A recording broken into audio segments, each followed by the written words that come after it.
Bueno, buenas tardes. Vamos a comenzar la lección divina del último domingo del tiempo litúrgico. Comenzamos, como hacemos siempre todos los cristianos, en el nombre del Padre, y del Hijo, y del Espíritu Santo. Amén. Bueno, la lección divina de este domingo, de nuevo, tiene como evangelio un texto de Lucas, que últimamente casi todos los evangelios, no sé si todos, de los que hemos hecho lección divina han sido del evangelista San Lucas. Y nos gusta mucho cómo, no solo cómo escribe, es el más elegante de los evangelistas, sino también porque es un escritor pintor. Es un pintor, pinta iconos. Y hoy lo vamos a ver de un modo especial, cómo pinta con el texto un auténtico icono. Nuestro Señor Jesucristo, Rey del Universo. Lucas 23, 35, 43. Ya estamos en los finales del Evangelio. Y lo primero que hacemos es invocar al Espíritu. Siempre el Espíritu es el que nos prepara para escuchar la palabra. Como preparó el corazón de María para que pudiera decir sí a la palabra. Escuchar la palabra fundamentalmente es decir, hágase, hágase. Por cierto, os digo que ha salido un número de la revista Orar, el último, que se titula Adviento, hágase tu palabra, hágase. Bueno, pues eso es obra del Espíritu. Ven Espíritu y danos apertura y docilidad a la palabra. Espíritu Santo, ven, ven.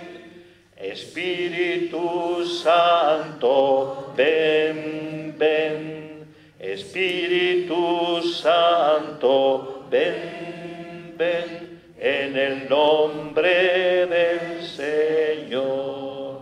Abre nuestra mentalidad, que a veces está cerrada, y haznos dóciles a lo que Dios nos diga a través de la palabra. Espíritu Santo, ven, ven. Espíritu Santo, ven, ven. Espíritu Santo, ven, ven. En el nombre del Señor.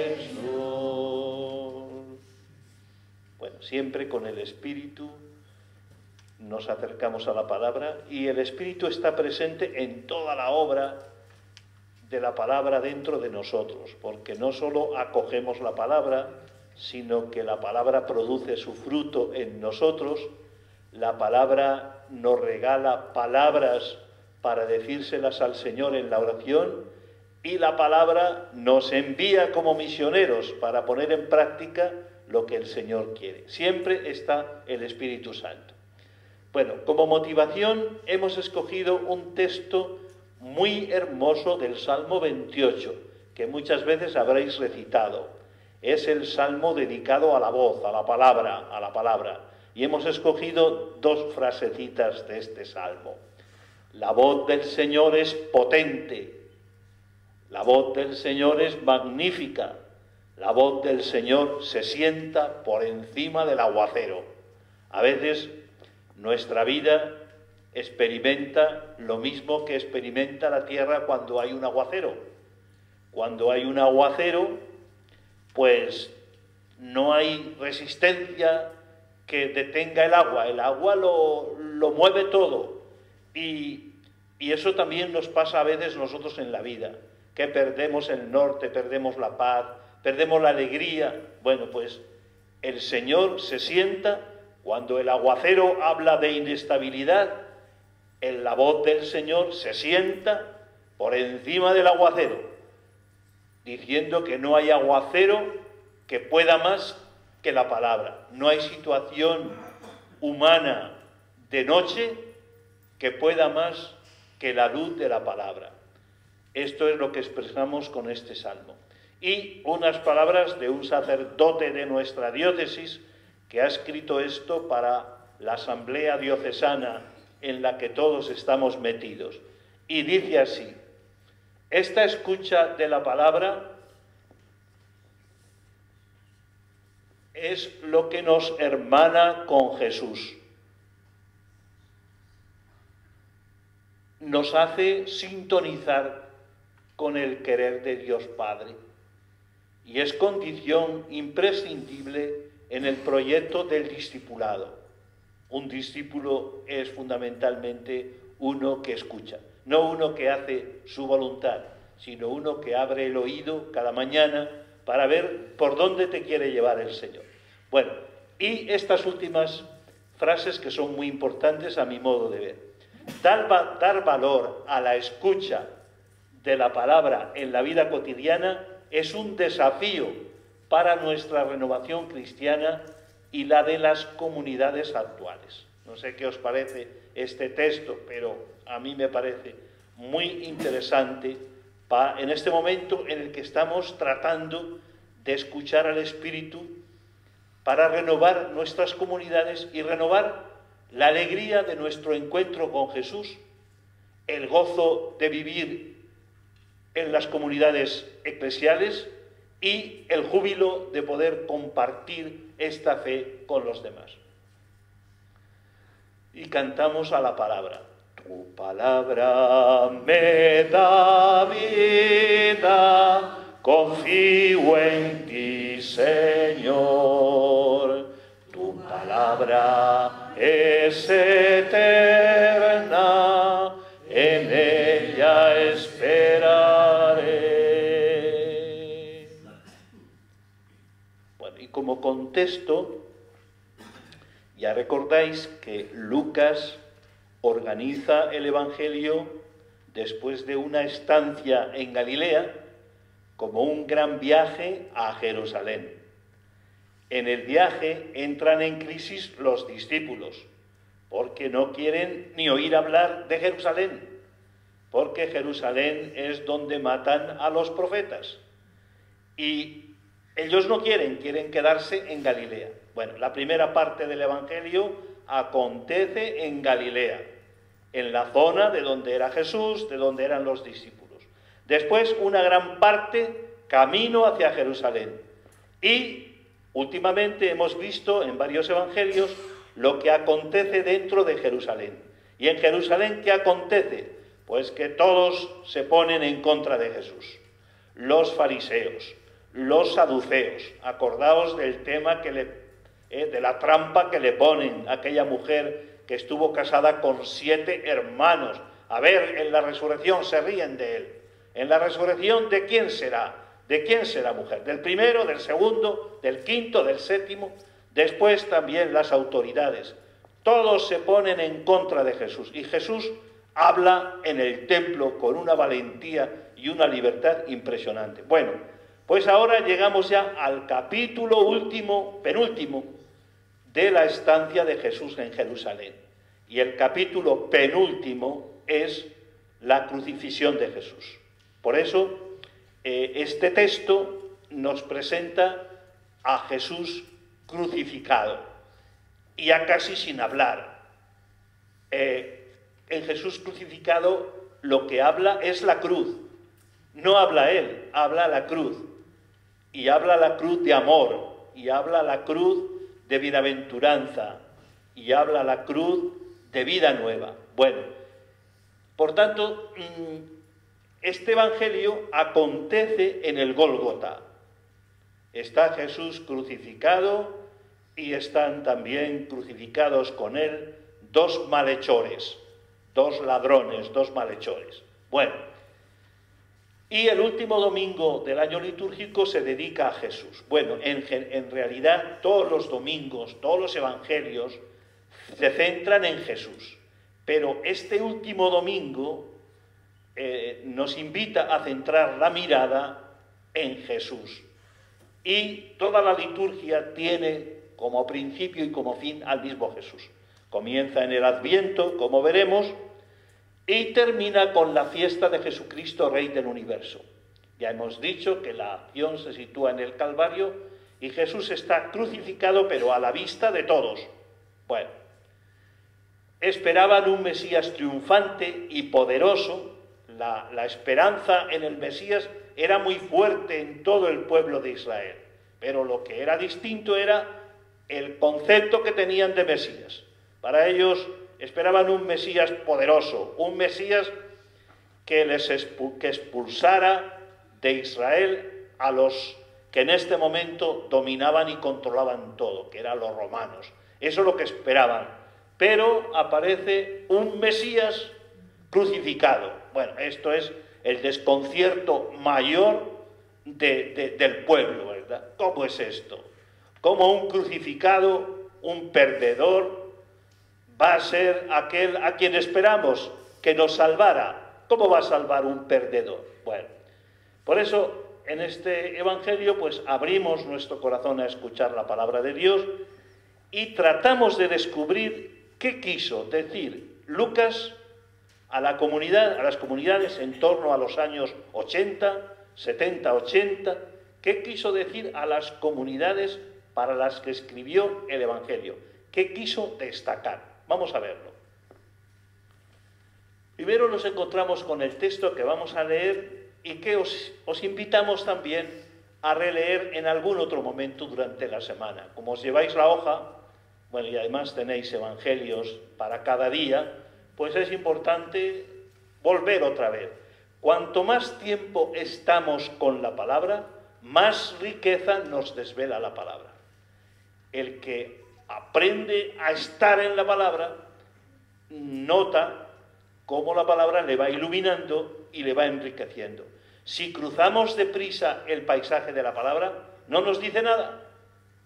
Si vamos despacio, entonces la palabra nos revela todo lo que lleva dentro, o mucho de lo que lleva dentro. Vamos a leer. En aquel tiempo, el pueblo estaba mirando. Los magistrados hacían muecas a Jesús diciendo: a otros ha salvado, que se salve a sí mismo, si él es el Mesías de Dios, el elegido. Se burlaban de él también los soldados que se acercaban y le ofrecían vinagre, diciendo: si eres tú el rey de los judíos, sálvate a ti mismo. Había también por encima de él un letrero: este es el rey de los judíos. Uno de los malhechores crucificados lo insultaba diciendo: ¿no eres tú el Mesías? Sálvate a ti mismo y a nosotros. Pero el otro, respondiéndole e increpándolo, le decía: ¿ni siquiera temes tú a Dios estando en la misma condena? Nosotros en verdad lo estamos justamente, porque recibimos el justo pago de lo que hicimos. En cambio, este no ha hecho nada malo. Y decía: Jesús, acuérdate de mí cuando llegues a tu reino. Jesús le dijo: en verdad te digo, hoy estarás conmigo en el paraíso. Bueno, os decía que Lucas es un pintor, un pintor de iconos. Y este evangelio es un icono. Imaginad en el centro de la escena Jesús crucificado, la cruz de Jesús.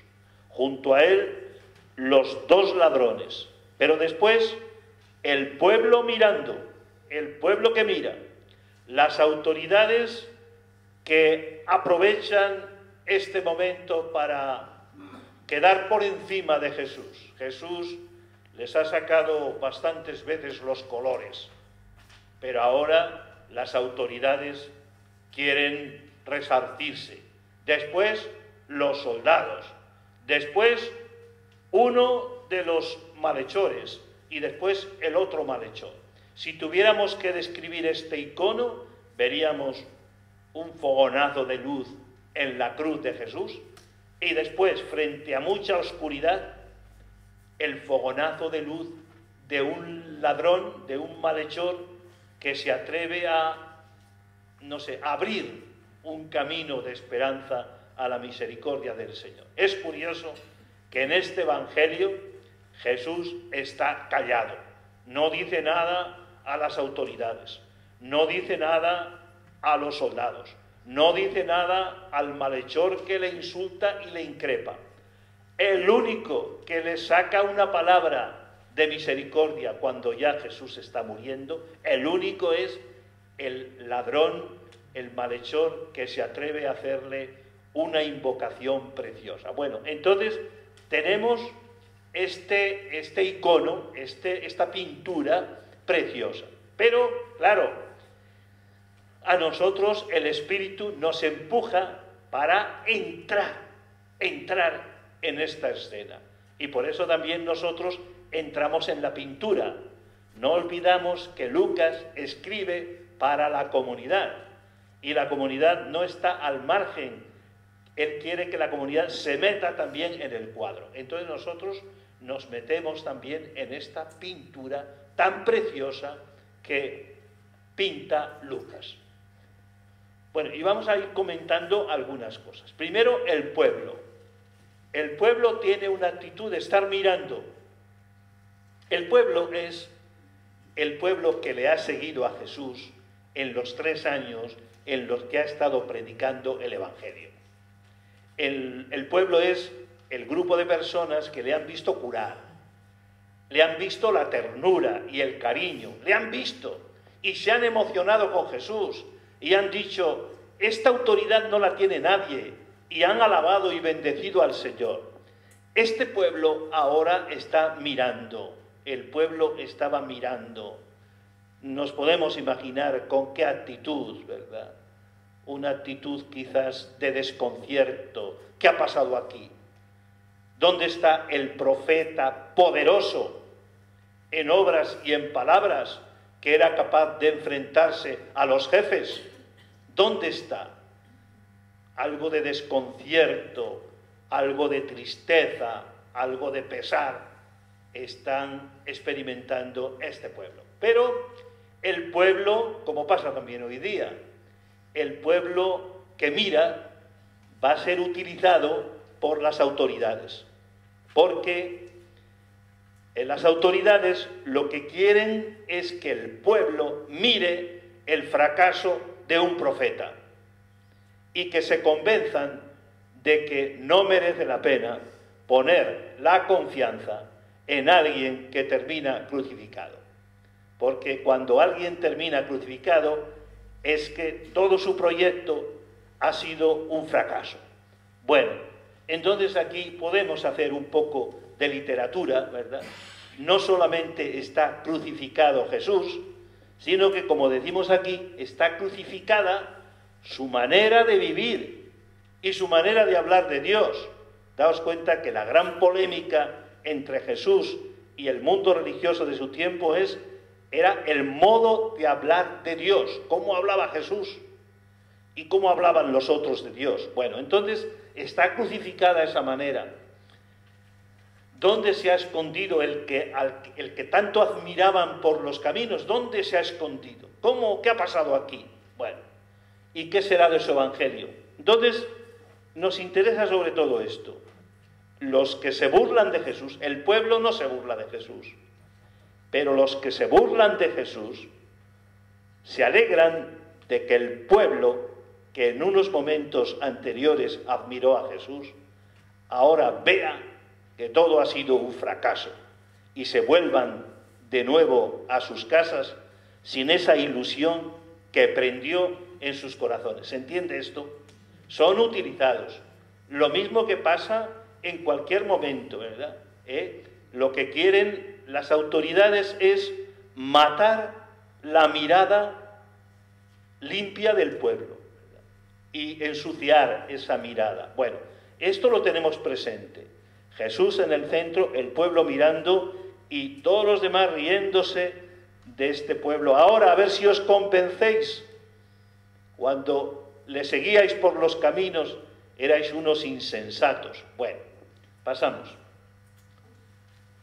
Ya os he dicho que entre los que están, está el pueblo, después están los magistrados. Los magistrados son los que saben mucho, los que creen que lo saben todo, los magistrados. Después están los soldados y después están los malhechores. Primero nos fijamos en los magistrados. ¿Y qué dicen los magistrados? Pues naturalmente reírse, hacen muecas, ¿verdad? Hacen muecas, se ríen de Jesús. Y dicen esto: a otros ha salvado, que se salve a sí mismo. Es curioso, ¿no? Es curioso esto que dicen. Bueno, todos, empezando por estos magistrados, utilizan una violencia brutal y burlona. Hacen, como se suele decir, leña del árbol caído, ¿verdad? Y se ríen del que sufre. Una realidad que no está tan lejana de lo que pasa hoy día, ¿verdad? Hacer leña del árbol que cae. Los palos mayores siempre se los llevan los pobres. Y reírse de la situación, bueno, igual que hoy. Y estos magistrados son también hipócritas. ¿Por qué son hipócritas? Porque reconocen que Jesús ha salvado a otros. Lo reconocen. Entienden, pero entienden por salvación algo que no van a encontrar en Jesús. ¿Qué salvación esperan estos magistrados? Pues que Jesús baje de la cruz. Y esto Jesús, como veremos, no lo va a hacer. Pasamos. Le proponen a Jesús un trato que tiene que ver con las tentaciones que experimentó Jesús y que se narran al principio del Evangelio de San Lucas. ¿Os acordáis, verdad? Aquellas tentaciones. Si eres hijo de Dios, convierte estas piedras en pan. Jesús tenía mucha hambre. Si eres hijo de Dios, haz que estas piedras se conviertan en pan. A esto lo tientan los magistrados. Tú has salvado a muchos, sálvate ahora y creeremos en ti. Baja de la cruz, haz este signo. Bueno, y lo someten a prueba. Hay un texto precioso del libro de la sabiduría que hemos leído estos días. Un texto que os sonará mucho, ¿verdad? Y dice: acechemos al justo, ¿verdad? Sometámosle a torturas, a ver si lo que dice como su fe resulta verdadero. O, si no, ante la dificultad igual empieza a temblar. Hoy, por ejemplo, en la primera lectura, los que hemos estado en la Eucaristía, os acordaréis del famoso Eleazar, un anciano de 90 años que no quiere, ¿verdad? No quiere, le someten a prueba y no quiere terminar su vida mintiendo a los jóvenes, sino que da su vida con fidelidad. Bueno, entonces le dicen en la sabiduría: veamos, vamos a ponerle a prueba a ver si es verdad todo lo que dice. Bueno, y Jesús calla, como decíamos, solo un pobre confiado le hará hablar. Pasamos adelante. En esa misma línea, ¿verdad?, vienen después de los magistrados los soldados. Y le dicen: si eres el rey de los judíos, sálvate a ti mismo. De nuevo dicen una cosa que es verdad, aunque ellos no lo pretenden. ¿Qué dicen? Que es el rey de los judíos, pero ellos lo utilizan también de otra manera. Sálvate a ti mismo. Bueno, le ofrecen vinagre. Vinagre sería algo así como un vino malo y barato, ¿verdad? Le ofrecen a Jesús. Es como una burla. A un rey le ofrecen lo más bajo. Ya sabéis que del vino malo sale el vinagre, ¿verdad? Bueno, una bebida. Bueno, y después una cosa también muy importante esto, porque nos toca a nosotros directamente. Y es lo que llamamos el chantaje de la oración, que muchas veces, sin querer seguramente, lo hemos hecho también nosotros. ¿En qué consiste en este chantaje? Si eres rey de los judíos, sálvate a ti mismo. Que es lo mismo que decimos a veces u oímos, ¿no? Si eres Dios, si Dios existe, ¿por qué no interviene? ¿Por qué no interviene en la guerra, en las guerras? ¿Por qué no interviene cuando una mujer joven, madre, muere de cáncer? ¿Por qué no interviene si eres Dios? Bueno, esto se suele oír entre nosotros. ¿Por qué no detienes la guerra? O también hay tantos inocentes que sufren. O otra cosa que decimos también, si me quieres, si me dices, Señor, que me quieres, hazme lo que te pido, hazme lo que te digo, ¿verdad? Y es como si sometiéramos a Dios a nuestra voluntad, como si nos pareciera que Dios no es suficientemente bueno, como si nos creyéramos más buenos que Dios. Yo haría esto, ¿cómo tú no lo haces, Señor? Bueno, chantajes de oración, muy importante este tema, para tratar en la oración con una limpieza muy grande. Y le piden que se salve, pero Jesús no baja de la cruz. Es curioso esto, ¿verdad? Jesús, que salvó a muchos, no utiliza su poder para salvarse a sí mismo. Lo mismo que hoy veíamos con Eleazar, ¿verdad? No utiliza la mentira para hacerles ver que come o no come la carne sacrificada a los ídolos. Bueno, es la tentación del poder. Pasa atrás. Pero Jesús se salvó de esta tentación. Bueno, por eso, leer y orar este texto es aprender a ser cristianos maduros, cristianos adultos. Hay un proyecto de Dios, que es un proyecto de salvar entregando la vida. Nosotros quisiéramos como torcer ese proyecto. Bueno, ya está. Pasamos. Había también un letrero encima de Jesús que decía: este es el rey de los judíos. Esto lo habían escrito los soldados. Así como los magistrados que entienden de judaísmo lo que quieren es desmontar a este revolucionario, los soldados están muy al margen y lo que quieren es reírse de los judíos, reírse y colocarse por encima. No olvidemos que los romanos, los soldados romanos, son los garantes, los que dicen al pueblo que quien manda es Roma. Bueno, entonces estos soldados han puesto este letrero.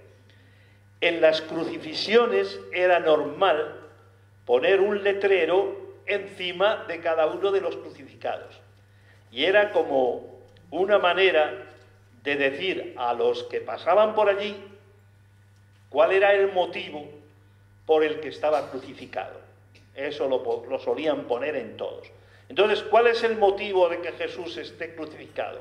Pues el motivo es que se ha declarado rey de los judíos. Bueno, y entonces los soldados humillan al pueblo de Israel, humillan a los magistrados, a todos, y les dicen: mirad, judíos. Es como si dijeran: mirad, judíos, este es el destino de los que tienen pretensiones de títulos reales que solo Roma puede conceder, ¿verdad? Son los que están arriba, los poderosos, los que deciden las cosas, son como grandes dictadores. Bueno, pasamos adelante. Bueno, y en este ambiente de convulsión y de negrura surge la voz de un malhechor.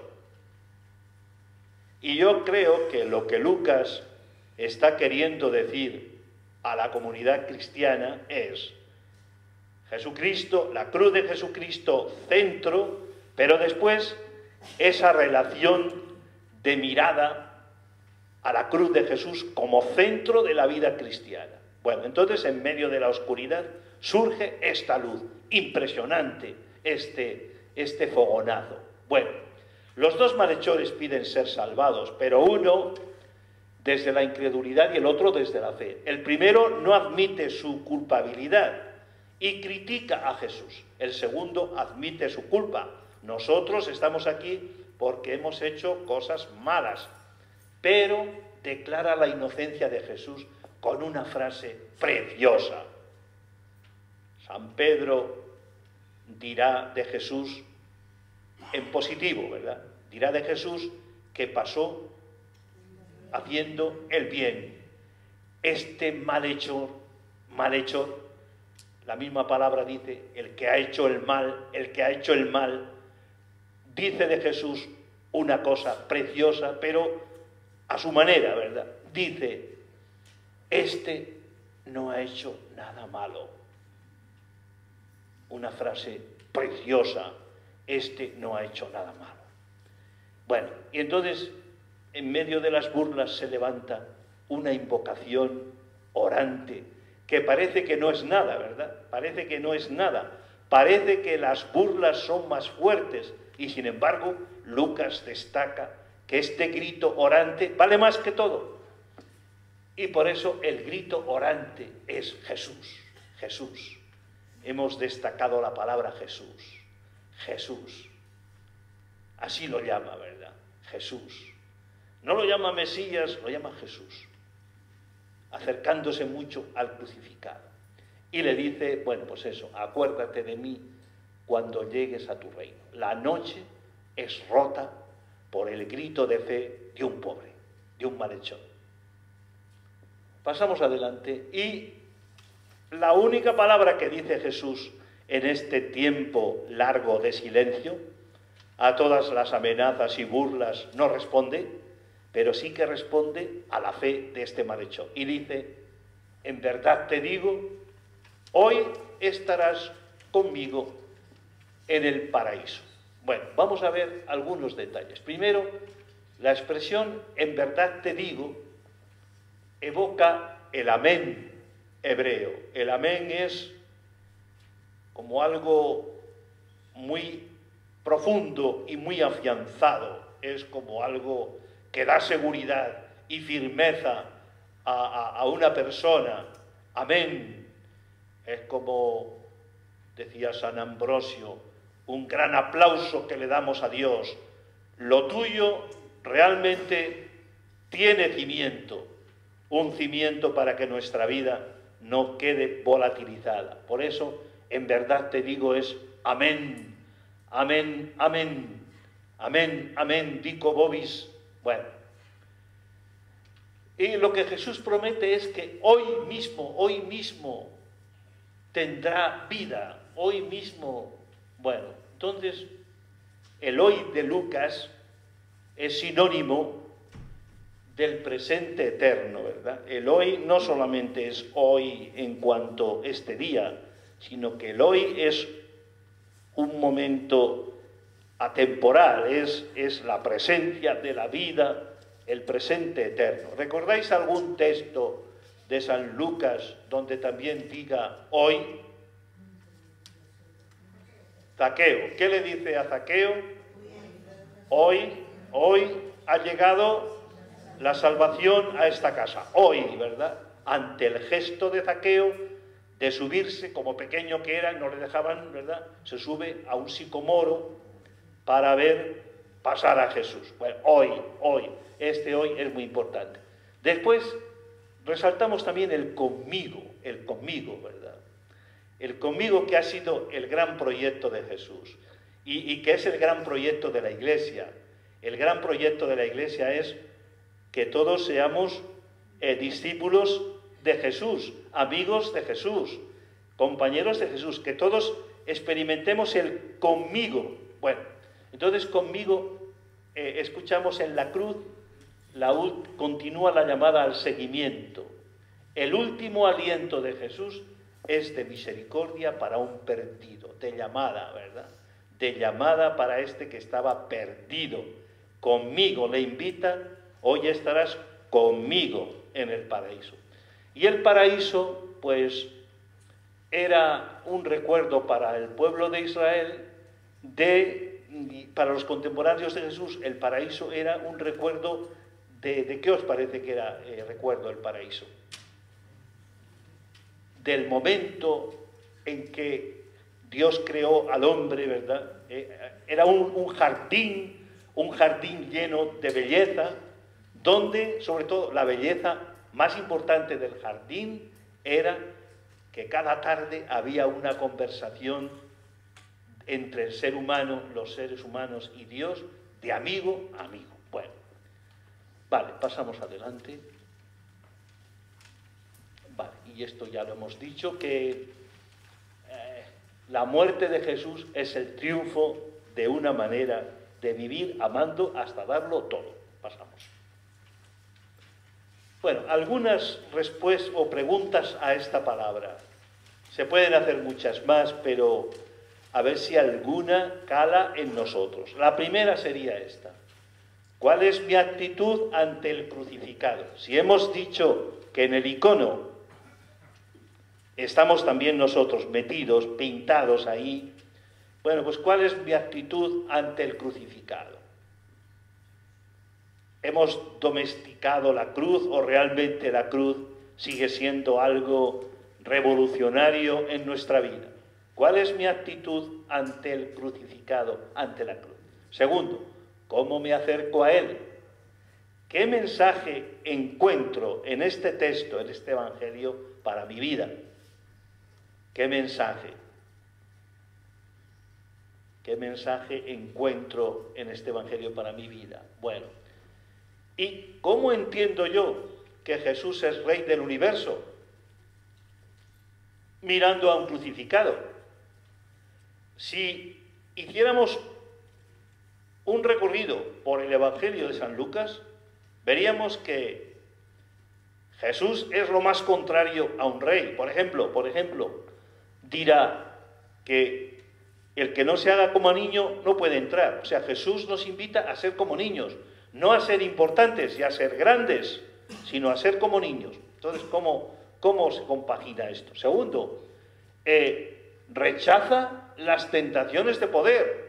Cuando le presentan a Jesús posibilidades de poder, él la rechaza. Cuando ve que le van a hacer rey, se escapa a la montaña para ponerse en verdad ante el Abba. Bueno, después también él dice que la actitud de uno que quiera ser amigo suyo es ponerse en medio como quien sirve. Entonces, rastreando el Evangelio, vemos una idea de rey muy distinta de la que nosotros nos imaginamos, ¿verdad? Él reina amando, reina entregando la vida, reina dándolo todo por nosotros. Así es como reina, no reina.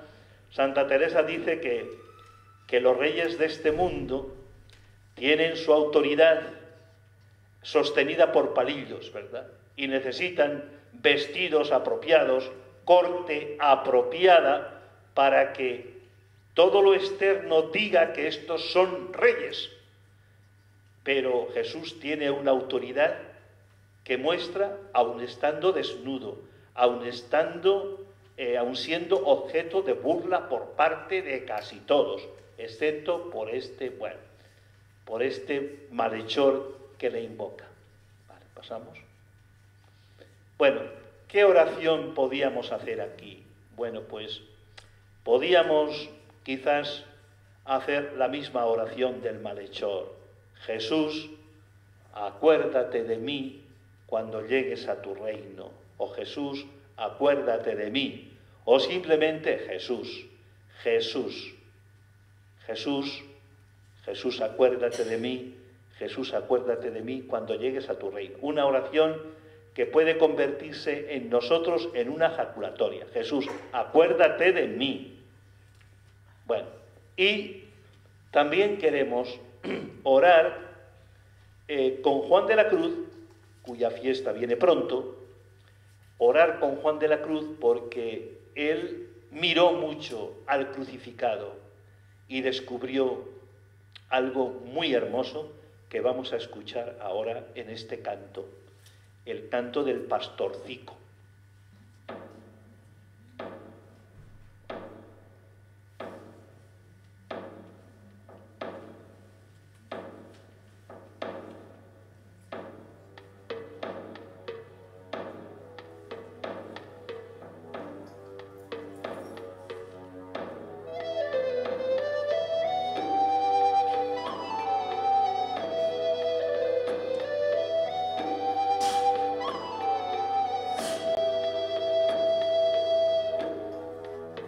Pastorcico solo está penado, ajeno de placer y de contento, y en su pastor ha puesto el pensamiento y el pecho del amor, y el pecho del amor, y el pecho del amor, muy lastimado.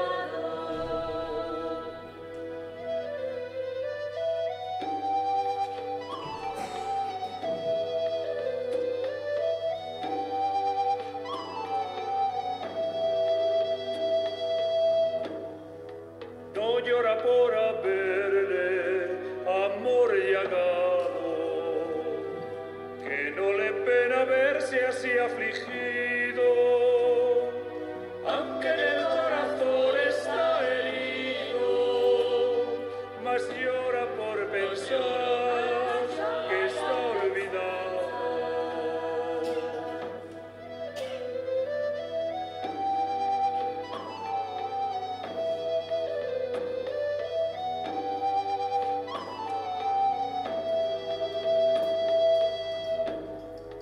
Que solo de pensar que está olvidado de su bella pastora con gran pena, se deja maltratar en tierra ajena, y el pecho del amor, y el pecho del amor, y el pecho del amor, muy lastimado.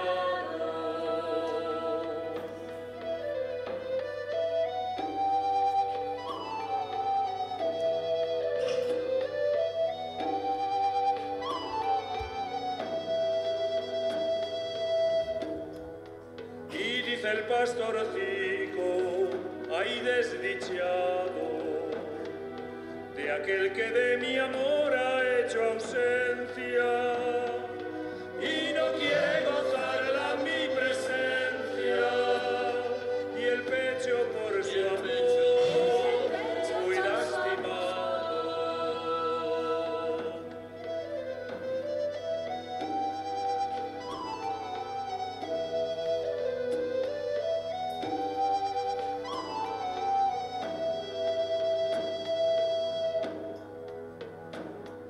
Y a cabo de un gran rato se ha encumbrado sobre un árbol, lo abrió sus brazos bellos,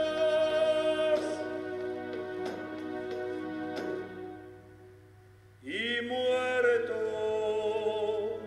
se ha quedado, ha sido de ellos.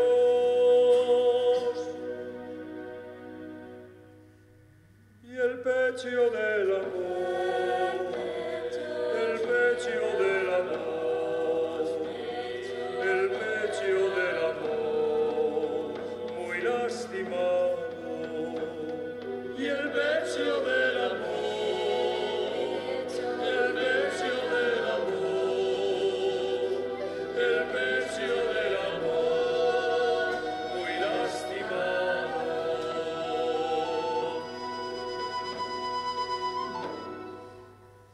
Bueno, después de esta mirada impresionante de Juan de la Cruz, que hemos hecho nuestra, ¿cómo queremos contar al mundo algo de lo que hemos aprendido en esta tarde, en esta mirada, en este Evangelio?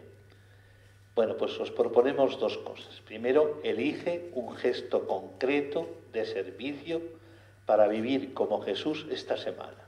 Cada una, cada uno lo hará, ¿verdad? Elegir un gesto de Jesús para vivir como Él esta semana, un gesto de servicio. Y segundo, escoge de este Evangelio una palabra que puede ser una sola palabra o puede ser una frase corta, como una especie de ejaculatoria, para tenerla en cuenta, recordarla en esta semana y tener algún momento de oración con Jesús en torno a esa frase, ¿verdad? Si tuviéramos que escoger una palabra o una frase cortita de este Evangelio, ¿cuál escogeríais? Crucificado. Por ejemplo, esta, ¿cuál más? ¿Alguna más? Jesús, acuérdate de mí.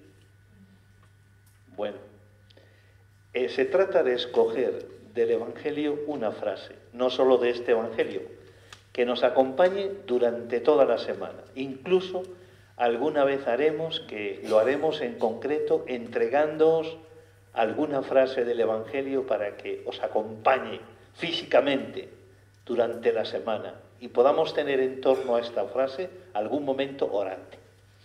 Bueno, y con esto terminamos la lección divina de este domingo último del año litúrgico, ¿verdad? Un texto de Lucas me parece que bellísimo, como un icono en el que nos invita a nosotros a entrar. Y ahora deciros dos avisos. Uno, algunos de vosotros ya estáis entregando la respuesta a la encuesta para participar en la Asamblea Diocesana y le habéis entregado a Maripaz. Bueno, quiero decir que podéis entregarla, por ejemplo, el próximo día tanto en la sacristía como aquí en la portería, para que todos nosotros no solamente escuchemos la palabra, sino que también aportemos vida a nuestra Iglesia. Y también invitaros el próximo viernes a las 8, invitaros a una comunicación que lleva por título Carmelitas Seglares, belleza de su vocación en la Iglesia. Carmelitas Seglares, belleza de su vocación en la Iglesia. Ponente, la que nos va a dar la charla, con algunas imágenes, va a ser Mirna Torbay, también venezolana, como aquella que nos habló hace unos días, pero no aquella. Mirna Torbay es una que trabaja desde hace muchos años en el CITES de Ávila, no CIPE, CITES, en el centro que tenemos los carmelitas en Ávila, que algunos de vosotros habéis estado. Mirna Torbay, a las 8 de la tarde. Invitad a gente. No importa que no seamos carmelitas seglares, pero nos ha parecido a nosotros que era una gozada escuchar de esta mujer enamorada del Carmelo que nos cuente la belleza de la vocación de los carmelitas seglares en la Iglesia. Estáis todos invitados el viernes a las 8, si Dios quiere. Buena noche y hasta el próximo día. Que nos bendiga el Señor.